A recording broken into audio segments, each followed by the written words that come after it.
Assalamualaikum dan salam sejahtera. Saya Nur Hafizatul Ain binti Muhammad Nasir dan video pada hari ini bertujuan untuk membentangkan tentang modul projek yang bertajuk Salah Laku Gejala Ponting.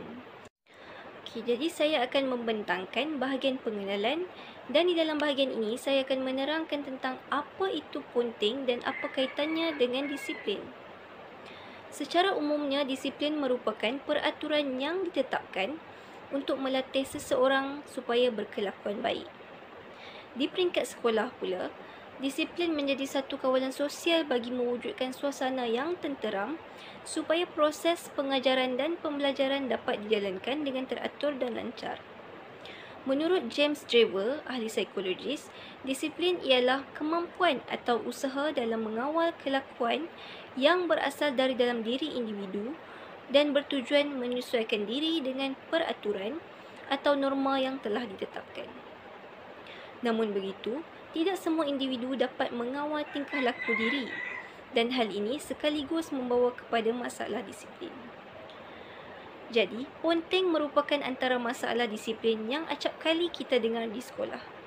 Hal ini demikian kerana ponting merupakan salah satu perbuatan yang melanggar peraturan di sekolah. Ponting ialah istilah yang digunakan untuk merujuk kepada keadaan seseorang yang dengan sengaja dan tanpa alasan yang munasabah tidak menghadiri sekolah maupun tempat kerja. Seterusnya, isu salah laku gejala ponting ini semakin meruncing dan sangat membimbangkan semua pihak. Laporan masalah disiplin pelajar bagi tahun 2016 hingga 2020 telah menunjukkan bahawa gejala ponting sekolah merupakan antara kes salah laku yang tertinggi dalam kalangan pelajar di Malaysia. Sebagai contoh, menurut laporan salah laku disiplin pelajar tahun 2017, ponting sekolah mencatatkan rekod tertinggi berbanding masalah-masalah disiplin yang lain. Menteri Pendidikan Datuk Seri Mazir Khalid berkata, kes ponting tersebut meliputi 1.4% bersamaan 67,053 orang pelajar daripada hampir 5 juta pelajar di sekolah rendah dan menengah di seluruh negara. Rekod ini merupakan rekod yang tertinggi dengan bilangan pelajar yang sangat ramai didapati ponting sekolah sepanjang tahun 2017. Seterusnya, tujuan modul ini dilaksanakan adalah untuk memberi kefahaman dan kesedaran kepada warga sekolah, terutamanya guru-guru dan para pelajar, dengan menjelaskan maklumat berkaitan salah laku ponting secara lebih terperinci. Selain itu, modul ini juga bertujuan untuk memberi pendedahan kepada para pelajar tentang keburukan salah laku ponting serta tindakan yang bakal diambil jika berlaku salah laku ini di sekolah. Seterusnya, warga sekolah dapat memahami dan menghayati peranan serta tanggungjawab masing-masing dalam pelaksanaan strategi dan pelan tindakan di peringkat sekolah untuk mengatasi dan membendung salah laku ponting ini daripada terus meningkat dan berlaku di dalam sekolah. Seterusnya kita lihat kepada kesan ponting sekolah. Ponting sekolah tidak pernah menjanjikan kebaikan, malah mendatangkan keburukan bukan sahaja kepada diri pelajar itu sendiri tetapi sekolah, ibu bapa, pendidikan negara dan masyarakat turut mendapat kesannya. Pertama, kita lihat kesan kepada individu. Pelajar-pelajar yang melakukan salah laku ponting sekolah akan ketinggalan dalam proses pengajaran dan pembelajaran berbanding dengan pelajar yang lain. Hal ini akan memberi impak dari segi akademik khususnya terhadap keputusan peperiksaan pelajar, ekoran kurang keyakinan diri dan berasa seolah-olah diri mereka tidak bersedia untuk menduduki peperiksaan. Seterusnya, kesan kepada sekolah. Pelajar yang ponting sering mengganggu kelas dan pelajar lain serta memburukkan pencapaian mata pelajaran iaitu melibatkan keseluruhan tahap pencapaian bagi suatu mata pelajaran tertentu. Apabila hal ini berlaku, ianya akan menjejaskan imej dan kredibiliti sekolah sebagai pusat kecemerlangan pendidikan sekaligus menjejaskan kelancaran proses pengajaran dan pembelajaran di sekolah. Guru terpaksa mencuri masa untuk mengulang semula pembelajaran kepada mereka yang tidak hadir ke sekolah dan hal ini secara tidak langsung telah memakan masa pembelajaran dan waktu guru itu sendiri. Ianya menyebabkan disiplin sekolah akan mulai merosot dan lebih ramai pelajar mengikut contoh yang buruk ini. Kita lihat kesan terhadap negara pula, di mana tabiat ponteng sekolah di kalangan pelajar menyumbang kepada peningkatan statistik jenayah di Malaysia. Pelajar yang sering mengamalkan tabiat ponteng sekolah sering melakukan tabiat yang negatif. Contohnya melepak, seks bebas, menagih dadah, menjadi pelesit kota, lumba haram serta mencemarkan alam sekitar. Menurut kenyataan yang dikeluarkan oleh Kementerian Kebudayaan dan Pelancongan, terdapat ramai pelancong yang kurang senang dengan gelagat golongan remaja yang melepak di kawasan membeli belah, dan terdapat juga pelancong yang mengadu mereka diganggu dan sering menerima kata-kata kesat daripada golongan pelajar yang ponteng sekolah. Ini memberi kesan buruk kepada negara, iaitu menjejaskan kecemerlangan generasi akan datang. Kesan terhadap masyarakat pula menunjukkan pelajar yang ponteng sekolah sering menimbulkan masalah di kawasan perumahan, di mana mereka ini sering membuat bising bersama rakan-rakan ketika melepak. Malah terdapat setengah lelaki suka mengusik perempuan-perempuan yang jalan melebasi mereka. Perkara ini sedikit sebanyak telah mengganggu kehidupan seharian masyarakat setempat yang membuatkan mereka akan merasa takut untuk keluar rumah. Seterusnya kita lihat pula perbuatan murid yang dilarang secara nyata. Berdasarkan buku panduan bagi ibu bapa mengenai disiplin murid-murid sekolah 1982, mengkategorikan perbuatan-perbuatan melanggar peraturan oleh murid kepada 5 kategori berikut, iaitu kumpulan yang pertama berkenaan dengan perbuatan-perbuatan yang melanggar peraturan yang berlaku dan dianggap sebagai tingkah laku jenayah, kumpulan kedua berkenaan dengan tingkah laku lucah, kumpulan 3 berkenaan dengan tingkah laku antisosial, kumpulan 4 berkenaan dengan tingkah laku tidak jujur, dan kumpulan 5 berkenaan dengan tingkah laku tidak sopan. Justru berdasarkan kepada 5 kategori perbuatan-perbuatan melanggar peraturan tersebut, dapat dilihat bahawa kesalahan ponteng sekolah merupakan kesalahan di bawah kumpulan yang keempat, iaitu perbuatan-perbuatan melanggar peraturan dan dianggap sebagai tingkah laku tidak jujur. Seterusnya, jenis kesalahan. Surat Perkeliling Ikhtisas Bilangan 7/2003. Kuasa Guru Merawatan Murid mengkategorikan salah laku murid kepada 3 jenis yang berikut, iaitu kesalahan berat, kesalahan sederhana dan kesalahan ringan. Kesalahan bagi salah laku ponteng dikategorikan kepada kesalahan sederhana dan kesalahan berat. Sekiranya pelajar tersebut menghadirkan diri ke sekolah tetapi ponteng sebarang acara rasmi sekolah, maka ianya dikategorikan sebagai kesalahan yang sederhana. Namun begitu, sekiranya seorang pelajar melakukan salah laku ponteng sekolah secara berterusan atau berturut-turut selama 30 hari atau berkala tidak berturut-turut selama 60 hari atau selama 1 tahun sesi persekolahan, ianya dikategorikan sebagai kesalahan yang berat. Seterusnya, saya Nuri Syakim binti Muhammad Syukri akan menjelaskan berkaitan perkara yang dimaksudkan dengan salah laku ponteng sekolah dan punca-punca berlakunya gejala ini. Salah laku ponteng merupakan salah satu daripada jenis-jenis salah laku utama yang kerap berlaku di sekolah. Salah laku ini dapat dilihat berlaku pada 2 sudut persekolahan, iaitu sama ada secara bersemuka atau secara atas talian melalui kelas PDPR. Pada bahagian pertama ini, saya akan membuat penjelasan berkenaan dengan masalah disiplin sekolah secara bersemuka yang melibatkan salah laku ponteng sekolah dan ponteng kelas. Pertamanya, ponteng sekolah dapat ditakrifkan sebagai tingkah laku tidak hadir ke sekolah tanpa kebenaran daripada guru besar ataupun pengetua. Laporan Kementerian Pendidikan menunjukkan bahawa gejala ponteng sekolah menduduki tempat tertinggi dalam senarai salah laku disiplin pelajar sekolah pada tahun 2017 dengan jumlah ponteng sekolah mencecah 67,053 murid. Berikutnya, ponteng sekolah pula ditakrifkan sebagai perbuatan keluar atau tidak berada dalam kelas tanpa kebenaran guru. Perbuatan ponteng ini juga boleh berjangkit kepada pelajar lain apabila tiada tindakan yang efektif dari pihak sekolah. Tambahan pula, salah laku yang dijatuhkan hukuman oleh sekolah ini perlu mengikut garis panduan disiplin yang dikeluarkan oleh Kementerian Pendidikan. Berikutnya, pernahkah kita terfikir apakah punca di sebalik salah laku ponteng sekolah dan kelas ini? Terdapat pelbagai pihak telah berkongsi pandangan mereka berkenaan punca-punca pelajar ponteng ke sekolah. Bahagian pengurusan sekolah harian dalam panduan bagi mengatasi masalah ponteng 1994 telah mengenal pasti 4 faktor utama yang dikatakan telah menyumbang kepada salah laku ponteng sekolah dan ponteng kelas ini. Antara faktor yang dikemukakan tersebut termasuklah faktor peribadi murid, keluarga murid, sekolah dan rakan sebaya. Pertamanya, faktor peribadi murid di mana mereka mempunyai sikap yang tidak berminat untuk belajar dan pada masa yang sama tidak memiliki kemahiran asas. Dalam situasi kelas, mereka berkemungkinan tidak suka akan guru yang mengajar. Bukan itu sahaja, mereka juga tidak dapat menyiapkan kerja rumah yang diberikan oleh guru, turut menjadi penyumbang kepada salah laku ini. Pada masa yang sama, pelajar-pelajar turut berasa tidak yakin untuk lulus dalam ujian peperiksaan dan mempunyai konsep kendiri yang sangat rendah. Faktor yang kedua pula ialah faktor keluarga, di mana suasana rumah tangga murid yang menghadapi krisis seperti keadaan kemiskinan, kekurangan kelengkapan persekolahan dan kekurangan perbelanjaan harian telah menjadi punca kepada salah laku ini. Selanjutnya, murid juga didesak untuk menolong keluarganya serta sikap ibu bapa yang tidak mementingkan pendidikan. Ada juga pelajar yang telah didesak untuk memenuhi harapan ibu bapa yang terlalu tinggi di luar kemampuan mereka. Faktor seterusnya iaitu faktor sekolah. Pentadbiran dan pengurusan sekolah oleh pentadbir-pentadbir yang kurang cekap dan tidak berkesan dapat dilihat daripada sistem kawalan dan penilaian yang lemah turut menjadi punca kepada salah laku ponteng sekolah. Bukan itu sahaja, keadaan fizikal dan persekitaran sekolah yang tidak selesa serta kekurangan perabot dan peralatan pembelajaran yang lengkap untuk pelajar. Selain itu, kegiatan kokurikulum sekolah yang tidak terancang dengan rapi serta tumpuan terhadap peperiksaan yang berlebihan menyebabkan pelajar berasa tekanan lalu ponteng ke sekolah. Dalam pada masa yang sama, sikap guru yang tidak prihatin kepada murid dan proses PDP yang menjemukan serta tidak menarik perhatian murid turut menyumbang kepada salah laku ini.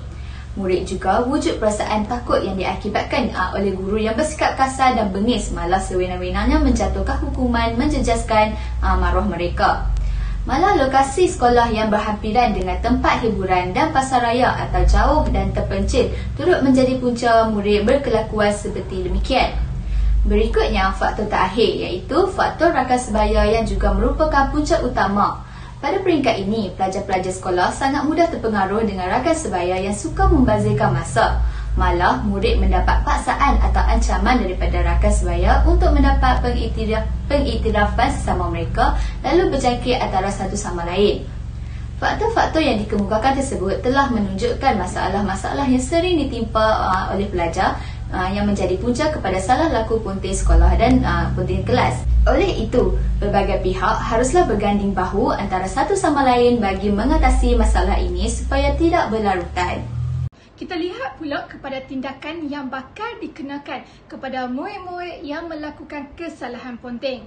Secara asasnya, terdapat dua kategori ponteng iaitu ponteng sekolah berterusan dan ponteng sekolah berkala. Ponteng sekolah berterusan dapat ditakrifkan sebagai ketidakhadiran sekolah tanpa kebenaran secara berturut-turut dalam satu tempoh. Langkah pertama yang akan diambil ialah guru akan mengenapasi murid yang ponteng, kemukakan nama murid tersebut kepada guru penolong kanan HAM dan surat amaran pertama akan dikeluarkan oleh guru penolong kanan HAM kepada murid yang ponteng selama 3 hari berturut-turut. Sekiranya murid tersebut hadir, khidmat nasihat akan diberikan. Sekiranya tidak hadir dalam tempoh 7 hari selepas amaran pertama dikeluarkan, surat amaran kedua akan dikeluarkan. Selepas mendapat surat amaran kedua dan murid itu hadir, langkah yang sama diambil iaitu memberikan khidmat nasihat.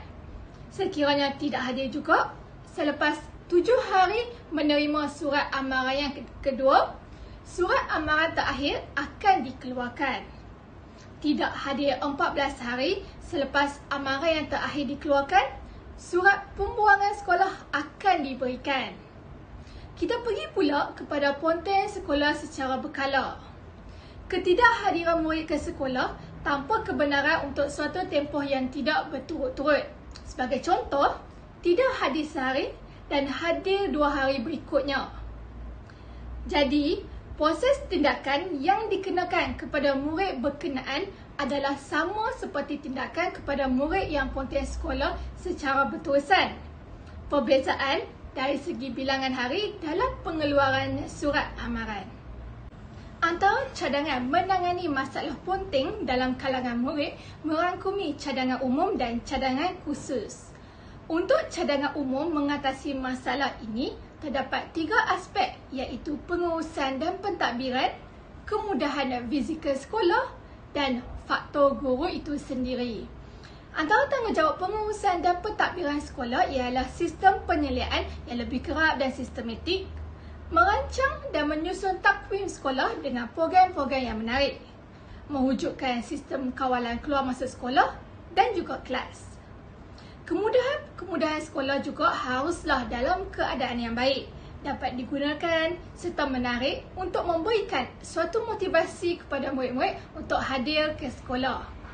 Bukan itu sahaja, guru juga haruslah memainkan peranan untuk mewujudkan hubungan yang mesra dan menyayangi murid, menempati masa-masa ke bilik darjah serta memajukan diri melalui kegiatan-kegiatan peningkatan profesional. Dengan tindakan ini, sudah pastilah murid akan lebih bersemangat untuk hadir ke dalam kelas. Kita pergi pula kepada cadangan khusus untuk mengatasi masalah ponteng ini. Kita lihat dari dua sudut, iaitu sekolah dan juga kelas. Antaranya ialah pihak sekolah haruslah memberikan nasihat dan kaunseling sama ada secara individu atau berkumpulan, membuat lawatan ke rumah murid untuk mendapatkan maklumat sebenar ketidakhadiran mereka ke sekolah, serta menjemput ibu bapa murid tersebut untuk ke sekolah untuk perbincangan lanjut sebagai langkah penyelesaian. Dari aspek mengatasi masalah ponteng kelas pula, guru haruslah memastikan jumlah kedatangan pelajar di dalam kelas dicatat pada setiap pagi di penjuru papan tulis. Guru kelas juga harus melaporkan kes murid yang kerap ponteng kepada guru penolong Kanahem atau penyelia petang.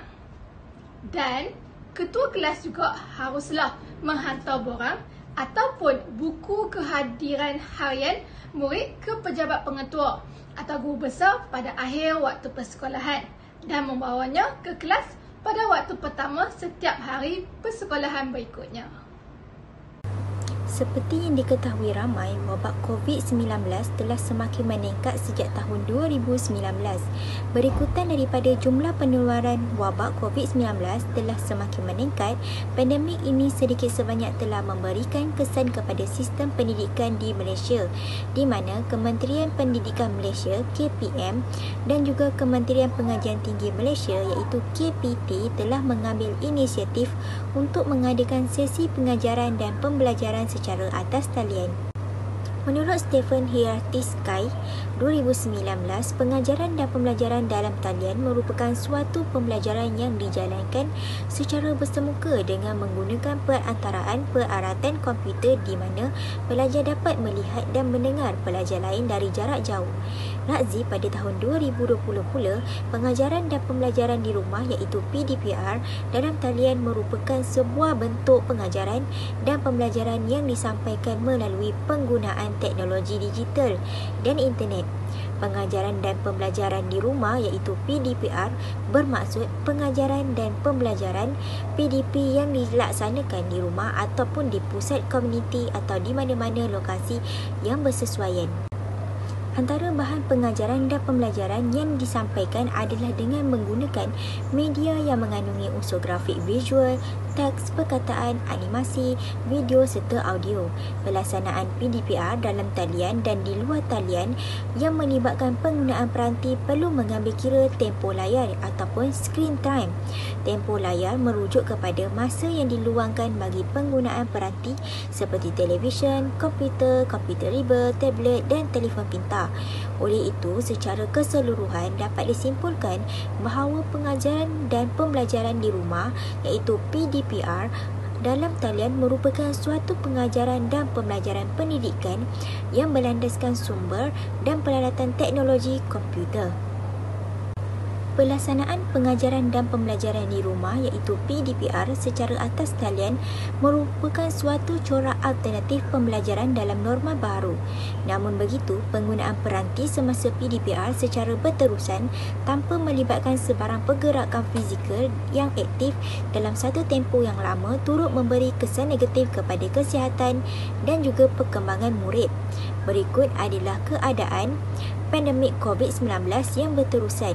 Tidak dapat dinafikan bahawa suasana norma baru PDP perlu dipandang serius oleh pelbagai pihak, terutamanya pihak sekolah dan ibu bapa bagi mengatasi masalah kes salah laku ponteng sekolah. Pernyataan ini turut disokong oleh Abdullah Sani Yahya pada tahun 2005 yang menyatakan bahawa perbuatan ponting merupakan suatu tindakan yang dilakukan oleh seorang pelajar yang tidak mengikut suatu pembelajaran pada waktu sepatutnya pelajar itu wajib mengikutinya di dalam bilik darjah. Berdasarkan laporan UNESCO, seramai 230 juta pelajar di seluruh dunia telah terkesan dengan penutupan sekolah berikutan dengan COVID-19. Berasaskan hasil kajian daripada Fakulti Pendidikan Universiti Kebangsaan Malaysia iaitu UKM pula mendapati bahawa kehadiran pelajar dalam proses PDP tidak mencapai 80% kehadiran. Berikut merupakan kadar peratus kehadiran pelajar sekolah sejak emas berada pada tahap 90.26% dan kadar purata tersebut semakin merosot dari semasa ke semasa. Berikut merupakan pelajar ponting kelas PDPR. Pertama, jaringan capaian internet yang lemah. Hal ini dikatakan sedemikian kerana sistem pendidikan Malaysia telah berubah dan bergantung sepenuhnya kepada kaedah virtual tanpa persediaan yang secukupnya. Oleh yang demikian, masalah gangguan capaian internet telah berlaku di kebanyakan kawasan, terutamanya di bahagian pendalaman. Kelajuan data dalam sebuah rumah agak perlahan memandangkan semuanya sedang belajar secara dalam talian. Jadi, kemungkinan besar kelajuan untuk mendapatkan PDPR secara digital tidak dapat dicapai dengan baik, menurut Nur Salwana Muhammad Idris pada tahun 2021.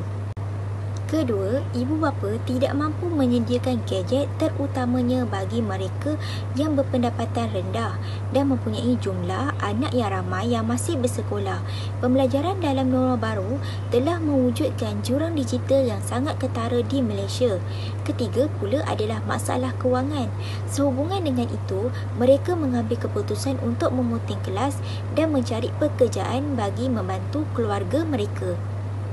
Keempat adalah ketidakfahaman pelajar terhadap pengajaran dan pembelajaran yang dilaksanakan oleh guru. Terdapat sebilangan daripada guru-guru dan pensyarah turut mengalami tekanan emosi disebabkan oleh mereka tidak mempunyai persediaan dari segi mental dan fizikal dalam menghadapi norma baru ini.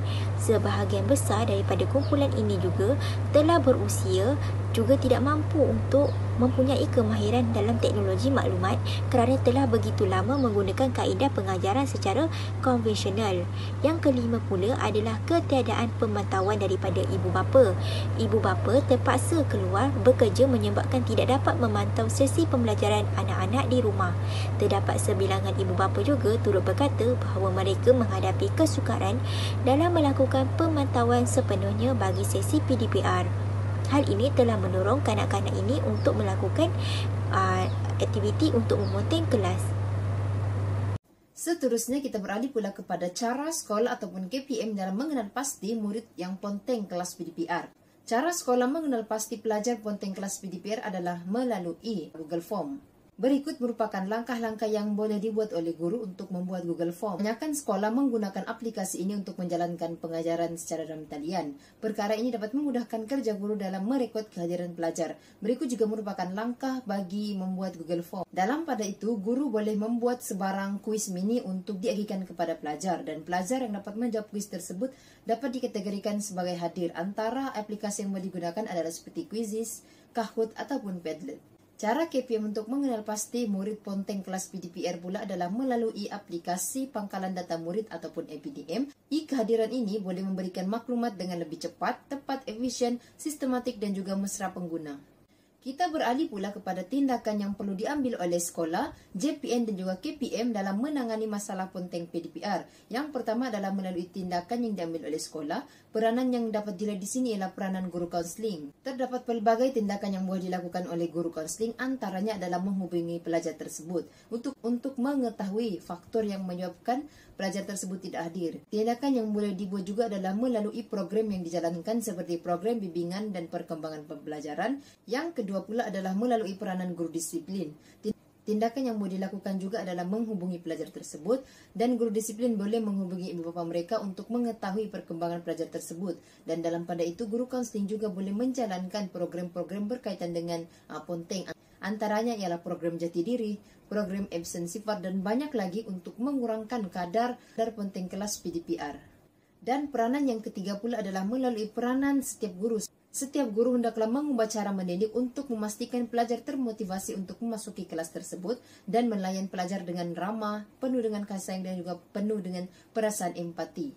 Seterusnya, kita beralih pula kepada tindakan yang boleh diambil oleh JPN. Terdapat 8 bidang kuasa JPN terhadap sekolah, namun bidang kuasa yang terlibat dalam masalah disiplin adalah terbagi kepada 4. Yang pertama adalah sektor akademik. Sektor yang kedua pula ialah sektor jaminan. Yang ketiga pula ialah sektor pengurusan dan pembangunan. Sektor yang keempat pula adalah sektor pengurusan maklumat dan ICT. Tindakan yang boleh diambil oleh KPM pula terbagi kepada 2. Yang pertama adalah melalui SSDM. SSDM merupakan sistem persaksian diri murid yang diperkenalkan untuk merekod pengurusan diri murid di sekolah. Secara lebih khususnya, ianya adalah berkaitan dengan perekodan sikap atau pribadi murid sama ada berunsur positif maupun negatif. KPM dapat mengetahui masalah disiplin pelajar melalui SSDM ini. Tindakan yang boleh diambil oleh KPM juga adalah melalui SPI, iaitu Surat Perkeliling Ikhtisas yang diedarkan daripada semasa ke semasa, yang merupakan satu arahan dan garis panduan dalam melaksanakan suatu tugasan dan perkhidmatan. SPI yang diedarkan oleh KPM ini dapat membantu guru-guru untuk melaksanakan tindakan selanjutnya terhadap pelajar yang ponteng kelas PDPR.